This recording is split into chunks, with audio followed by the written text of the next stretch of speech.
সম্মানিত দর্শক, আসসালামু আলাইকুম। আশা করছি সকলে ভালো আছেন এবং আপনাদের দয়ায় আমরাও ভালো আছি। তো বন্ধুরা, প্রতিরক্ষা মন্ত্রণালয় বেশ বড় একটি নিয়োগ বিজ্ঞপ্তি প্রকাশ করেছে। এখানে বাংলাদেশের যে কোনো জেলার প্রার্থীগণ আবেদন করতে পারবেন এবং এখানে সর্বমোট তারা 4টি পদে 42 জন জনবল নিয়োগ নেবে। আপনারা চাইলে যে কোনো জেলার প্রার্থীগণ কিন্তু আবেদন করতে পারবেন। এখানে 4টি পদে সর্বমোট 42 জনকে নিয়োগ নেবে।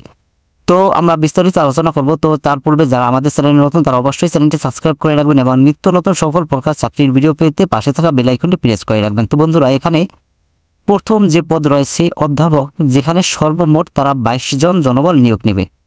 2 নম্বর যে পদ রয়েছে সহকারী অধ্যাপকে 2 জন জনবল নিয়োগ নেবে এবং পরবর্তী যে পদ রয়েছে সহকারী অধ্যাপক, এখানে 5 জন জনবল নিয়োগ নেবে। এরপরে যে পদ রয়েছে প্রভাষক, যেখানে তারা 9 জন জনবল নিয়োগ নেবে। তা আপনারা চাইলে উক্ত পদসমূহে আবেদনগুলো করতে পারবেন।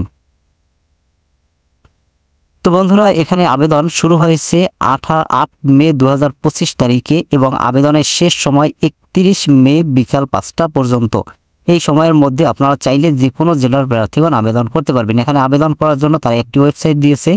উক্ত ওয়েবসাইটের মাধ্যমে আপনারা যাবতীয় তথ্যগুলো দেখে আবেদন করতে পারবেন। তো বন্ধুরা, এই ছিল আজকের নিয়োগ বিজ্ঞপ্তিটি। তো ভিডিওটি কেমন লাগলো অবশ্যই কমেন্ট করে জানাবেন এবং নিত্য নতুন সকল প্রকার চাকরির ভিডিও পেতে পাশে থাকা বেল আইকনটি প্রেস করে রাখবেন। তো বন্ধুরা, সকলে ভালো থাকবেন, সুস্থ থাকবেন এই কামনা করে আজকের ভিডিও এখানে শেষ করছি। আল্লাহ হাফেজ।